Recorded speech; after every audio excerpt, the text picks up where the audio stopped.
Hi, I'm Marilyn. Welcome to my studio. I love to make art and I love to help other people make art, especially those of you who say, I can't. I think if we keep it simple, we can make learning how to make art lots of fun and very satisfying and productive at the same time. I have some good tips for beginners and things that experienced artists may find helpful as well. So come on, let's go see what's happening today.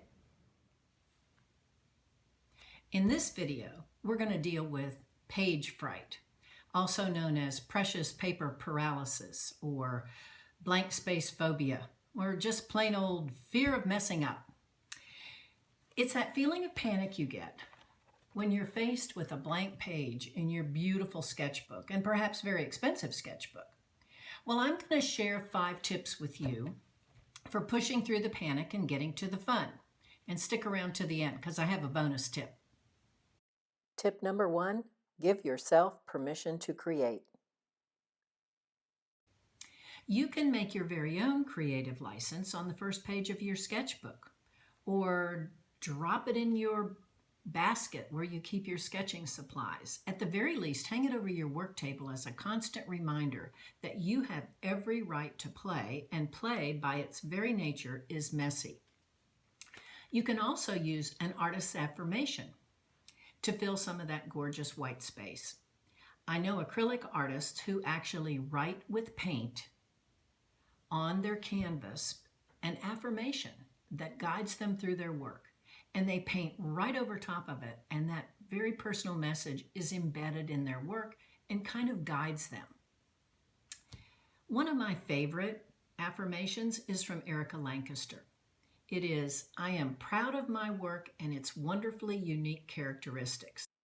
Check out Erica's website, ericalancaster.com, where you can download a free PDF of these 10 affirmations for artists. Tip number 2, make a mess. This is one of my favorites. I love to grab a sketchbook and just turn to random pages, throw some paint on it, scribbles, splotches, splatters, color combinations. You never know what's going to happen. I let the page dry, I close them up, and it's so much fun to open up to a page that's already started for me. Then you can use a pen or a marker to draw right on top of your background. The bicycles in this sketch were drawn on a page that I had messed up long before I ever did the drawing. I've even used this technique in studio work. There are days when I really want to paint, but I don't know what to paint, so I just grab some paper and make messes. And I might make a stack of 4 or 5 or 6 messes, and I let them dry and stick them away someplace. And the next time I'm thinking I want to paint something, I pull those out, and sometimes they're the inspiration for a new painting. Like, I looked at this and I thought, I think there's a flamingo in that, and darned if there wasn't, there he is. So go make a mess. It sure takes away that fear of a blank page. Tip number 3, divide and conquer. Another way to get over your fear of the white space is to cut it up into smaller pieces. In other words, add a grid or a border that makes all this territory a little more manageable. Then you can fill in smaller sections at your leisure. I love the surprise of turning to a page and finding that it's no longer blank. Dory Cantor, who is author of Artiscapes, has a couple of ideas that I really like. One is to draw a window frame. At some point in time, you can come back and add the view. Another idea that Dory shares in her book Artiscapes is to create what she calls a creative matrix.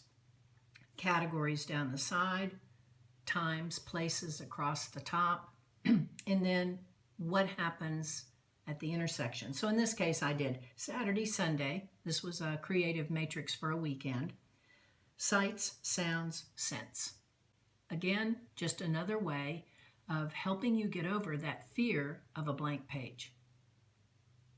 I've put the link to Dory's book, Artiscapes, in the description below. Tip number 4, embrace happy accidents. Yes, I really did set my coffee cup down on top of my sketchbook, my very expensive store-bought sketchbook. Hey, my response? I meant to do that. I've had other happy accidents. My fountain pen has leaked in the most inopportune places, or I've chosen colors that turn to mud. And I think you just have to adopt the attitude that your sketchbook is your lab and everything in it is an experiment. Stuff happens, it's all good. So I'm still thinking about what I can do with these coffee rings. Tip number 5, make your own sketchbook. This was a game changer for me, and I really think it's probably the best way to conquer precious paper's paralysis. If for no other reason, then you can make your own sketchbook for pennies compared to what you would pay for a store-bought version. This was my first homemade sketchbook. I made it with 5x7 sheets of watercolor paper, 2 book rings, and some leftover plastic that came from an old folder. I wanted to be able to delete a page if I goofed up. And I wanted to be able to add more pages if and when I ever filled this. Well, needless to say, I have filled it several times, front and back. I have all the previous pages, and I just add new ones when I need more room to sketch. Remember the copy paper zine that we made in a previous video? Now, 1 sheet of copy paper, that's hardly intimidating. We also made a sketchbook from a brown shopping bag. Again, using recycled paper is a great way to take some of the preciousness out of it. And I'm going to show you in an upcoming video how to make 3 gorgeous sketchbooks from 1 sheet of high quality watercolor paper. So stay tuned for that one. In the meantime, find some paper, make a sketchbook, and go fill it. I promised you a bonus tip. Here's one more idea for conquering page fright. Create your own think outside the box pages throughout your sketchbook. I honorably adopted this from classroom teachers who use it as a Thursday morning brain teaser. Here's how this goes. Make some lines, add a rule, and go for it. Check Pinterest for best Think Outside the Box Thursday ideas. You'll have plenty to fill your sketchbook, and it's lots of fun to see what you end up with.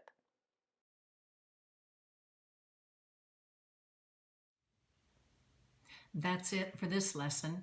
Please like if you found these tips helpful, and be sure to subscribe so you'll be first to hear about new videos that show up on my channel, Marilyn Wescott Art.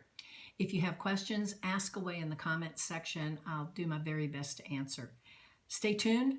Next video will be how to use small sketches to build a regular creative practice. Thanks for watching. See you soon.